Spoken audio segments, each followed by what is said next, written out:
So, tamang-tama guys, paglabas ko ng aming gate, meron naglalako ng alimasag, mga buhay pa siya. Kaya sabi ko, bibili na lang ako dito kasi sa palengke super mahal. And then sa kanya, medyo mura lang and then may mga pasobra pa. So, bumili ako ng 1 kilo. So, balak ko sana, igigisa ko lang siya sa bawang.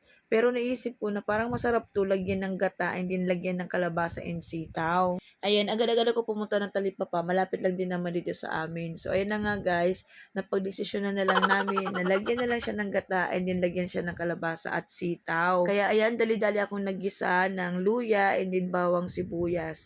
Kasi naglalagay ako ng luya para matanggal yung lansa. And then sinunod ko na nga itong sitaw at kalabasa kasi para medyo maluto siya.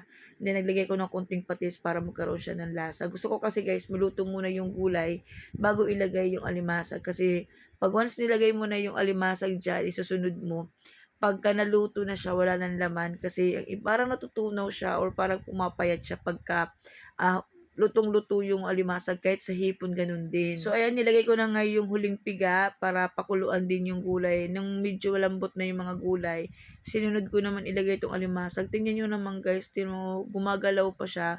Kasi mga buhay pa talaga siya, sariwa talaga yung alimasag na nabili ko. So, kasi sa palengke pag bumibili ka, wala na, mga patay na yung mga alimasag. And then, mahal din sila pagka sa palengke ka mismo sa pwesto bumibili.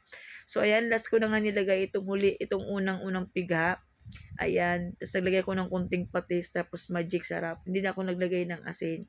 So, hininaan ko lang yung apoy para yung ang tawag dito alimasag, hindi siya ganun maluto ng husto or maluto ng sobra. Kaya nilagyan ko siya ng kalabasa and sitaw kasi yung mga bata guys, wala naman sila tiyaga maghimay ng ganyan. So kami lang matatanda dito, tatlo lang kami pwedeng kumain ito. Minsan pa nga yung isa ayaw.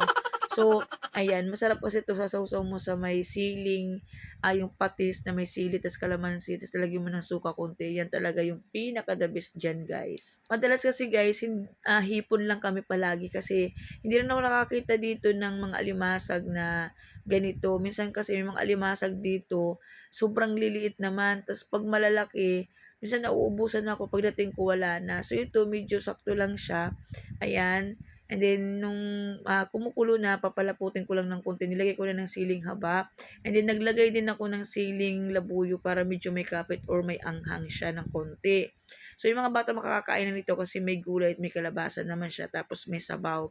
So, ayan guys. Malapit na siya maluto. And then, syempre, kakain na tayo pag naluto nito. Kasi, ang tagal ko na din talaga nitong naghahanap. Sa palengke kasi madalang yung may ganito. Madalas sa kanila mga hipon, isda. So, ayan na nga guys. Luto na siya. Kaya kain na tayo. Thank you for watching guys. Huwag kalimutang mag-follow. So, yun lang guys. Bye. Thank you so much po. Kain na tayo.